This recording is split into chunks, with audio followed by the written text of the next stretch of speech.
Oi, eu sou a Georgia Lobachev, eu sou jornalista especializada nas artes visuais e sou Art Advisor. Hoje eu tô aqui com vocês para conversar sobre o trabalho do Celso Orsini. O Celso é um artista que tem uma pintura de muita qualidade, uma trajetória muito consistente e uma pesquisa muito interessante. Gosto muito do trabalho dele e há muitos anos eu trabalho com o Celso.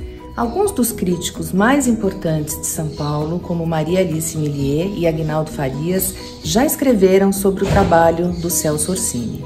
O Celso já teve exposições em museus de São Paulo e do Brasil, em galerias de arte, e é sempre muito gostoso apresentar as pinturas dele para os meus clientes. Celso, agora eu vou fazer 3 perguntas para você. Um dos principais aspectos da sua pintura é o processo. Conta pra gente como é o seu processo hoje. Falar do processo da minha pintura é como falar da estrutura maior do meu trabalho. Nesse contexto, eu trago a memória, o tempo e o desgaste da matéria.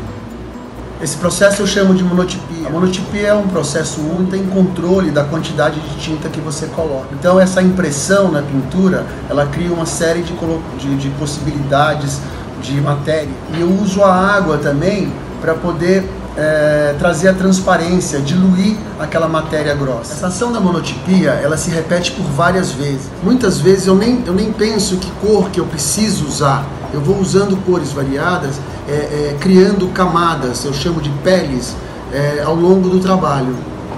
Esse aqui é o jornal, já com a tinta seca. Essa é a dimensão que geometriza o meu trabalho, que eu vou estar falando para vocês um pouquinho para frente. Aqui a marcação de altura, que cria uma situação de linha no meu trabalho. Celso, agora falando um pouco da sua trajetória pictórica. Nos anos 90, a sua pintura se mostrava gestual e trazia muitas referências da arquitetura.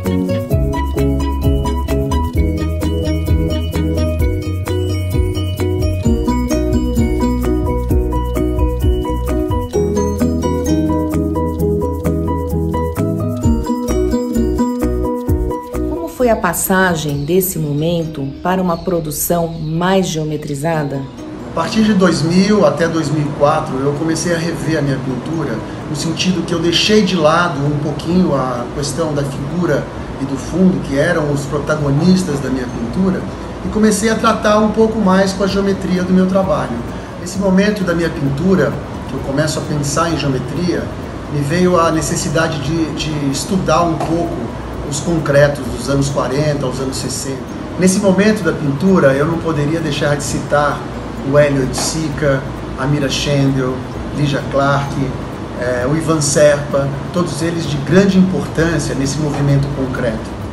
A geometria nesses tempos, então, veio para ficar no meu trabalho, e aí eu começo a falar um pouco das acumulações, dos espaços entre, do valor, do peso das coisas.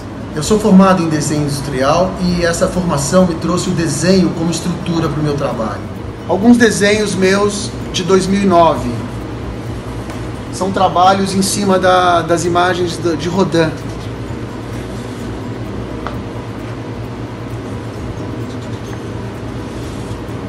Em 2009, já nessa fase de interesse na geometrização, suas pinturas exibiam uma luminosidade intensa, o que imprimia uma profundidade à tela para além da superfície. Eram pinturas etéreas, voláteis, fluidas, delicadas.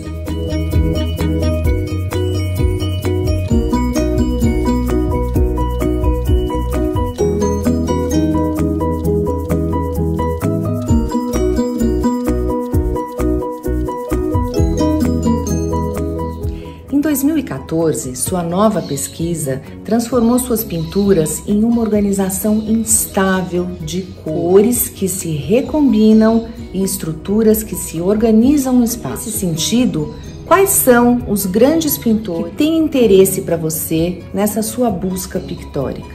Não posso deixar de falar no Rothko, no Clusdiez e no James Turrell. A partir do momento que eu tratava a figura e posteriormente eu comecei a tratar a geometria, eu trago, por exemplo, o Richard Diebenkorn, que é um americano que tem uma questão geométrica muito parecida com o que eu faço, e traz a questão tonal maticiana, né? Que é uma referência forte à pintura do Matisse. Outro que eu poderia citar seria o Iannelli, que também tem essa questão do academismo, né? Que o desenho é a base de tudo e que ao longo da sua carreira geometrizou a sua pintura. E hoje, Celso, como está a sua pesquisa? Mostra pra gente aqui direto do seu ateliê o que você anda fazendo de novo.